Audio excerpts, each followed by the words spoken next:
എല്ലാ കൂട്ടുകാർക്കും നല്ലൊരു ദിവസം ആശംസിച്ചുകൊണ്ട് നമുക്ക് നേരെ കിരണിന്റെയും കല്യാണിയുടെയും ഇന്നത്തെ നല്ലൊരു വിശേഷം കേട്ടാലോ. ആദ്യമായി കാണുന്നവരാണെങ്കിൽ ചാനൽ ഇഷ്ടപ്പെട്ട ഒന്ന് സബ്സ്ക്രൈബ് ചെയ്യാൻ മറക്കരുതേ. അതോടൊപ്പം തന്നെ കണ്ടുകൊണ്ടിരിക്കുന്ന എല്ലാവരുടെ സപ്പോർട്ടിലേക്കും തുടർന്നും പ്രതീക്ഷയുണ്ട്. നമുക്ക് നേരെ നമ്മുടെ വിശേഷത്തിലേക്ക് അങ്ങോട്ട് പോയാലോ. അങ്ങനെ ഇന്നത്തെ വിശേഷത്തില് വിക്രം പ്രകാശുള്ള മണിയറയ്ക്ക് അലങ്കരിച്ചുകൊണ്ടിരിക്കുകയാണ്. ആ സമയത്താണ് പ്രകാശൻ അങ്ങോട്ട് വരുന്നത്. പ്രകാശം വന്നിട്ട് പറഞ്ഞു, കൊള്ളാലോടെ മോനെ, സൂപ്പർ ആയിട്ടുണ്ടെന്ന് പറയാം. അത് പിന്നെ അങ്ങനെ ലച്ചാ വരുള്ളൂ. അച്ഛന്റെ മണിയറ ഞാൻ വേണ്ടേ ഒരുക്കാനെന്ന് ചോദിക്കുകയാണ്.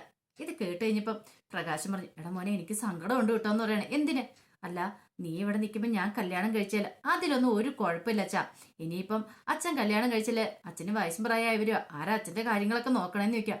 പിന്നെ ഒന്ന് പോടാ, എനിക്ക് അവളെ അത്രയ്ക്ക് പ്രായമൊന്നും ആയിട്ടില്ലെന്ന് പറയാം. എന്റെ അച്ഛാ, ഇപ്പൊ തന്നെ കണ്ടില്ലേ, അമ്മൂമ്മയ്ക്ക് തന്നെ 10-75 വയസ്സുണ്ട്. ഇനി അമ്മൂമ്മ എത്ര കാലം ജീവിച്ചിരിക്കുന്നു പറയാൻ പറ്റുമോ? അച്ഛന്റെ കാര്യങ്ങളെല്ലാം നോക്കുന്ന ഇപ്പൊ അമ്മൂമ്മയല്ലേ. ഇനിയിപ്പൊ കുറച്ചാൾ കഴിയുമ്പോഴത്തേക്ക് ഞാനൊരു കല്യാണം കഴിക്കും. അപ്പൊ അച്ഛന്റെ കാര്യങ്ങൾ നോക്കാനായിട്ട് ആരെങ്കിലും ഈ വീട്ടിൽ വേണ്ടേന്ന് ചോദിക്കും. അതുകൊണ്ട് ഞാനും തീരുമാനിച്ച് അച്ഛനെ എത്രയും പെട്ടെന്ന് ഒരു കല്യാണം കഴിപ്പിക്കണമെന്ന്.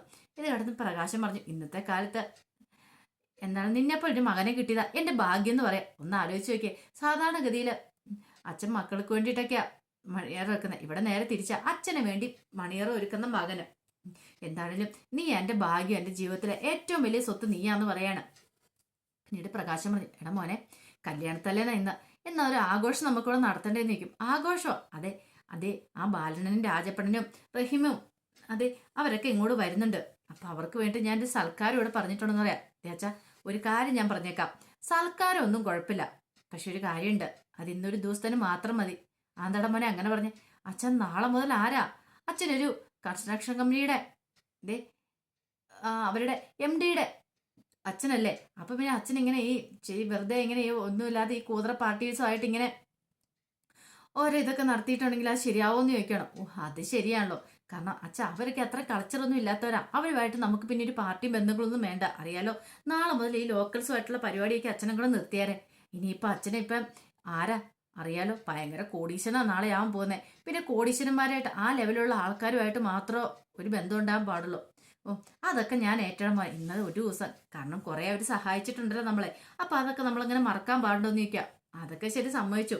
പക്ഷേങ്കില് ഞാൻ പറഞ്ഞതിന്റെ മാറ്റം പറ്റില്ല. ഇന്നൊരു ദിവസത്തെ നോക്കെ, നാളത്തെ കാര്യം എന്നൊക്കെ പറഞ്ഞിട്ട് വിക്രം വീണ്ടും അവിടെ അലങ്കരിക്കാൻ തുടങ്ങി. ആ സമയം പ്രകാശം പുറത്തേക്ക് ഇറങ്ങിച്ചില്ല. അപ്പത്തേനും രാജപ്പണ്ണനും അവരെല്ലാരും കൂടെ ബാലണ്ണനും ഒക്കെ അങ്ങോട്ട് വരുവാണ്. അവരെ കണ്ടത് ബാബാ കേറി വരാൻ പറയണം.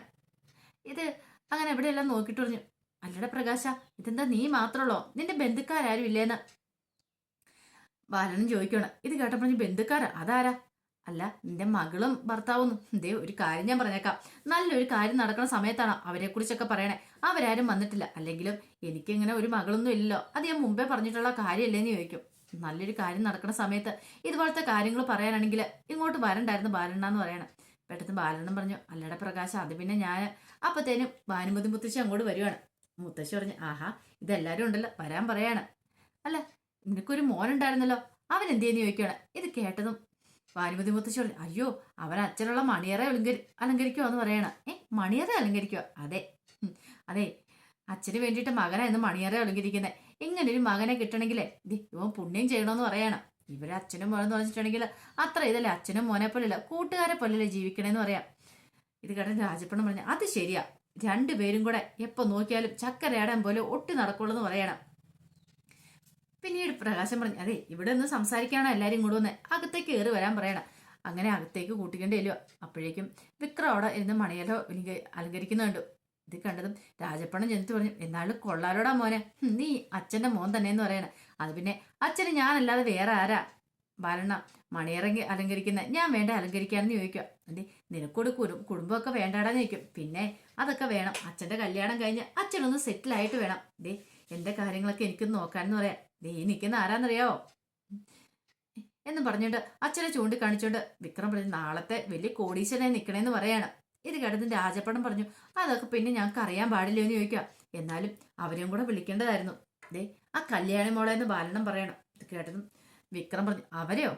അവരെ എന്തിനാ ഇങ്ങോട്ട് വിളിക്കുന്നത്? അതിന്റെ കാര്യമൊന്നും ഇല്ലെന്ന് പറയണം. ദേ അവൾ ഇങ്ങോട്ട് വരുന്ന എനിക്ക് ഇഷ്ടമില്ല, അല്ലെങ്കിൽ തന്നെ അവളെപ്പോലെ ഒരു ചേച്ചി ഉണ്ടെന്ന് പറയാൻ തന്നെ എനിക്ക് നാണക്കേടാന്ന് പറയണം.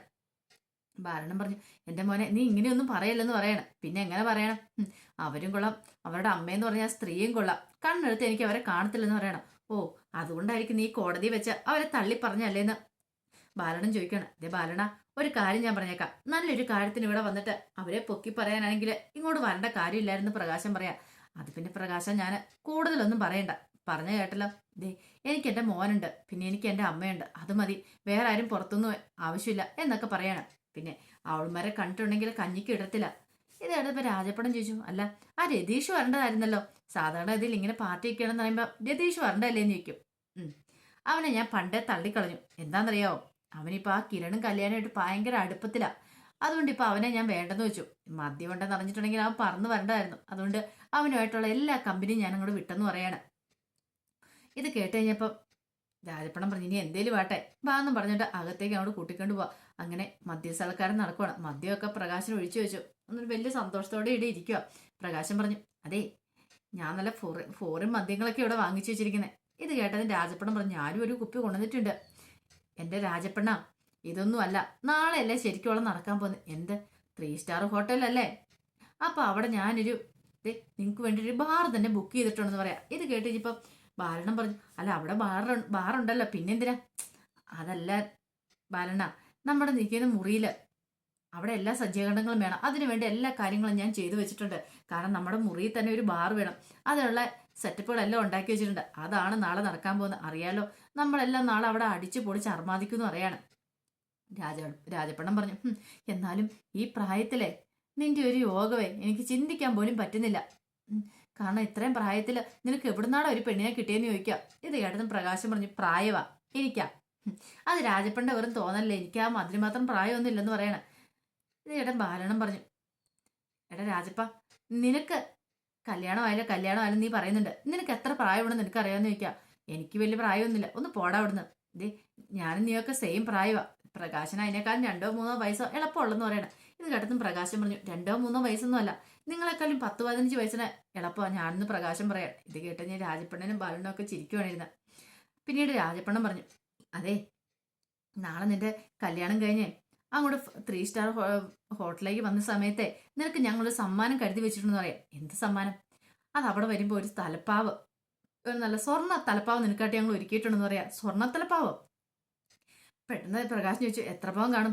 എടാ, പവനൊന്നും അല്ല, നല്ല സ്വർണ്ണ കളർ തലപ്പാവും ഒരു കുർത്തയൊക്കെ നിനക്ക് വേണ്ടി സെലക്ട് ചെയ്തിട്ടുണ്ടെന്ന് പറയണം. ആഹാ, കൊള്ളാലോ. അതൊക്കെ എൻ്റെ ആവശ്യമുണ്ടോയെന്ന് ചോദിക്കുകയാണ്. രജിസ്റ്റർ മാരേജ് അല്ലേ? എടാ, രജിസ്റ്റർ മാരേജ് ആണെങ്കിൽ ഇതൊക്കെ വേണം, എല്ലാ കാര്യങ്ങളും വേണം. ഇതൊക്കെ ഇട്ട് നീ അവിടെ നിന്ന് അടിച്ചു പൊളിച്ച് നിൽക്കണം. എങ്ങനെയുണ്ട് ഇന്നത്തെ കാലത്തെ ട്രെൻഡ്? അതൊക്കെയാന്ന് പറയണ. അല്ല, ചുമ്മാ മുണ്ട് ഷർട്ട് ഇട്ടല്ലാന്ന് പറയണം. ഓ, അത് ശരി, ആ കാര്യം ഞാൻ അങ്ങോട്ട് മറന്നുപോയി. എല്ലാം നിങ്ങളുടെ ഇഷ്ടം എന്താണെന്ന് വെച്ചാൽ അത് നടക്കട്ടെ എന്ന് പറയണം. അങ്ങനെ അവരവിടെ ഇരുന്ന് ആഘോഷിക്കുകയാണ്. പിന്നീട് ബൈജു ഫോണിനകത്ത് അവർ ആഘോഷിക്കുന്നതിന്റെ വീഡിയോസ് കണ്ടുകൊണ്ടിരിക്കുക. കാരണം അവിടെ നടക്കുന്ന ആഘോഷത്തിന്റെ എല്ലാ വീഡിയോസ് പ്രകാശനും ഷൂട്ട് ചെയ്തിട്ടുണ്ടായിരുന്നു. പിന്നെ അത് ഫോണിലേക്ക് ഇട്ട് കൊടുക്കുന്നുണ്ട്. അങ്ങനെ ബൈജു അത് കണ്ടുകൊണ്ടിരിക്കുന്ന സമയത്ത് കിരൺ അങ്ങോട്ട് വരുന്നേ. കിരൺ അത് വാങ്ങിച്ച് കണ്ടു. ആഹാ, കൊള്ളാലോ, എല്ലാവരും ഉണ്ടല്ലോ എന്ന് പറയണം. അപ്പൊ ബൈജു പറഞ്ഞു, ഒരാളുടെ കുറവുണ്ട്. ആരെ? അല്ല, രതീഷാണ്ടേ. എടാ ബൈജു, നിനക്കറിയത്തില്ലേ, രതീഷാണ്ട് ഇപ്പൊ ഭയങ്കര മാറ്റം. ഇപ്പൊ നിന്നെപ്പോലെ തന്നെ മാറ്റം. രതീഷാൻ ഇപ്പൊ പണ്ടത്തെ ആളെയല്ല. കാരണം എന്റെ കൂടെ കൂടിയിട്ട് ഇച്ചിരി മാറ്റമൊക്കെ വന്നിട്ടുണ്ട്. ഇപ്പൊ പല അലബകസും കാര്യങ്ങളും ഒന്നുമില്ല.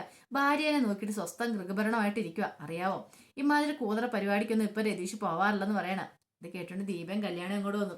അവരും കണ്ടു ഈ കൂത്തും മേളമൊക്കെ. ദീപ പറഞ്ഞ് സന്തോഷിക്കട്ടെ, ഇന്നൊരു ദിവസത്തേക്കല്ലേ ഉള്ളെന്ന് പറയണേ. കല്യാണം പറഞ്ഞ് ശരിയാ, ഈ ഒറ്റ ദിവസം മാത്രമേ ആ സന്തോഷമുള്ളൂ. നാളെ എല്ലാവരും തകർന്നടിയാൻ പോവല്ലേ എന്ന് പറയാണ്. കിരൺ പറഞ്ഞു, നാളെ നമുക്ക് കല്യാണത്തിന് പോകണം. കല്യാണത്തിന് പോയിട്ട് ആ കാഴ്ച ഒന്ന് കാണണം. ആ പ്രകാശന്റെ മുഖം ഒന്ന് കാണേണ്ടതാ നാളെ ഇങ്ങനെ ചമ്മി ചൂട് നിൽക്കുന്ന ആ ഒരു കാഴ്ച കാണാൻ വേണ്ടി നമുക്ക് പോകണമെന്ന് പറയണം. ഇത് കേട്ടാൻ ദീപ പറഞ്ഞു, കല്യാണം നടക്കാതെ വന്നു കഴിയുമ്പോഴേ ഞാൻ അങ്ങോട്ട് വരുന്നുള്ളൂ. അവന് ഞാൻ മുഖം ഒന്ന് എനിക്കൊന്ന് കാണണം, വിളിച്ചിട്ട് വലിയ ആള് കളിക്കുന്ന കാണണമെന്ന് പറയണേ. ഇത് കേട്ടപ്പോൾ കിരൺ പറഞ്ഞു, കുറെ പൈസ പൊടിച്ചിട്ടാണെന്ന് തോന്നേ. നാളെ അയാൾ വലിയൊരു കടക്കാരനാൻ പോവാ. ഈ പൈസ കൊടുക്കാനായിട്ട് അയാൾ നെട്ടോട്ട് ഓടേണ്ടി വരും. ഇപ്പൊ തന്നെ അറ്റാക്ക് വന്നിട്ടിരിക്കുക. ഇനി മിക്കവാറും ഇതോടുകൂടി അങ്ങയുടെ കാര്യത്തിൽ ഒരു തീരുമാനമാവെന്ന് പറയാം. ഇത് കേട്ടതും കല്യാണം പറഞ്ഞു, അങ്ങേര് മരിച്ചെന്ന് പറഞ്ഞാലും എനിക്ക് ഒരു സങ്കടവും തോന്നില്ല. കാരണം അത്രയ്ക്ക് ദുഷ്ടനായാളെന്ന് പറയണം. ഈ സമയം ഹോസ്പിറ്റലില് കുഞ്ഞിനെയൊക്കെ എടുത്ത് കൊഞ്ചിച്ചുകൊണ്ടിരിക്കുകയാണ് ശാരി. അപ്പത്തേനും മനോഹർ അങ്ങോട്ട് വന്നു. മനോഹറിനോട് കുഞ്ഞിനെ എടുക്കാനായിട്ട് ശാരി പറഞ്ഞു കഴിഞ്ഞപ്പോൾ തന്നെ സരിയോ പറഞ്ഞു, അയ്യോ, മനുവേണ്ട കുഞ്ഞിനെ ഒന്നും എടുക്കാൻ അറിയത്തില്ല, മനുവേണ്ട ഭയങ്കര പേടിയാന്ന് പറയാണ്. ഇത് കേട്ട മനോഹർ പറഞ്ഞു അങ്ങനെയൊന്നുമില്ല, എനിക്ക് വലിയ പേടിയൊന്നും ഇല്ലാന്ന് പറയണ. പോ മനുവേട്ടാ. എന്നിട്ട് എന്താ കുഞ്ഞിനെ എടുക്കാൻ പറഞ്ഞ, കുഞ്ഞിനെ എടുക്കാത്തതിന് ചോദിക്കുകയാണ്. അങ്ങനെ അവർ സംസാരിച്ചുകൊണ്ടിരിക്കുന്ന സമയത്ത് രാഹുൽ അങ്ങോട്ട് വരികയാണ്. രാഹുലിനെ കണ്ടത് ശാരിയുടെ മുഖം കൊണ്ട് മാറി. നീ വരുന്നുണ്ട്. രാഹുൽ ഇങ്ങനെ വന്നിട്ട് എല്ലാവരെയും നോക്കി. ശാരി പെട്ടെന്ന് ചോദിച്ചു, നിങ്ങൾ എന്താ ഒരു മനുഷ്യനാ, ഈ കുഞ്ഞിനെ ഒന്ന് കാണാൻ നിങ്ങൾ വന്നു പോലും ഇല്ലെന്ന് പറയണം. ഇത് കേട്ടതും മനോഹർ പറഞ്ഞു, എങ്ങനെയാ അച്ഛൻ വരുന്നേ? അച്ഛന് കുഞ്ഞിനോട് അധികം താല്പര്യമില്ല. പക്ഷെ അച്ഛനൊരു കാര്യം മനസ്സിൽ വിചാരിച്ചോണം, ഇച്ചിരി കഴിയുമ്പോഴത്തേനും കണ്ടു അച്ഛൻ ഈ കുഞ്ഞിനെ കാണാതിരിക്കാൻ പറ്റാത്തൊരു അവസ്ഥയിലേക്ക് വരുമെന്ന് പറയണം. ഇത് കേട്ടതും രാഹുൽ പറഞ്ഞു, അതൊക്കെ ഞാൻ എന്താണെന്ന് വെച്ചാൽ ഞാൻ തീരുമാനിച്ചോളാം എന്ന് പറയണം. പെട്ടെന്ന് ശാരി പറഞ്ഞു, ഇത്രയും പറഞ്ഞിട്ട് അയാളുടെ മുഖത്ത് വലിയൊരു മാറ്റം ഉണ്ടോന്ന് നോക്കിയേ, ഇയാൾക്ക് ഇത് എന്ത് പറ്റിയെന്തോ എനിക്കറിയത്തില്ല എന്ന് പറയണം. സരി പറഞ്ഞു, എൻ്റെ അച്ഛൻ എന്തിനാ ഇങ്ങനെ വന്നേ? അച്ഛന് ഇഷ്ടമില്ല ഇങ്ങോട്ട് വരേണ്ട കാര്യം ഉണ്ടായിരുന്നോ?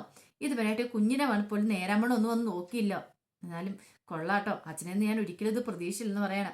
പെട്ടെന്ന് രാഹുൽ ഒന്നും പറയാതെ മനോഹരനോട് പറഞ്ഞു, നീ ഇങ്ങോട്ട് വന്നേ, എനിക്ക് കുറച്ച് കാര്യങ്ങൾ സംസാരിക്കണമെന്ന് പറയണം. ഇത് കേട്ടപ്പോൾ തന്നെ സരിയ പറഞ്ഞു, എന്തിനാ ഇപ്പം മനുവേട്ടൻ വരുന്നേ? മനുവേട്ടൻ ഇവിടെ കുഞ്ഞിനെ കണ്ടുകൊണ്ടിരിക്കുമല്ലേ എന്ന് ചോദിക്കും. നീ വന്നിട്ട് ഇങ്ങോട്ട് പെട്ടെന്ന് പോന്നാളം പറഞ്ഞിട്ട് മനോഹരനെ അങ്ങോട്ട് കൂട്ടിക്കൊണ്ട് പോവാണ്. പെട്ടെന്ന് സരിയു ശാരിയോട് പറഞ്ഞു, ഈ അച്ഛൻ ഇത് എന്ത് പറ്റിയുമേ?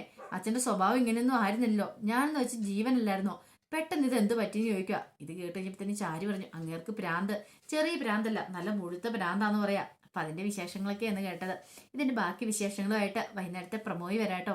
ഒരിക്കൽ കൂടി എല്ലാവർക്കും നല്ലൊരു ദിവസം ആശംസിച്ചുകൊണ്ട് നിർത്തുന്നു. നന്ദി.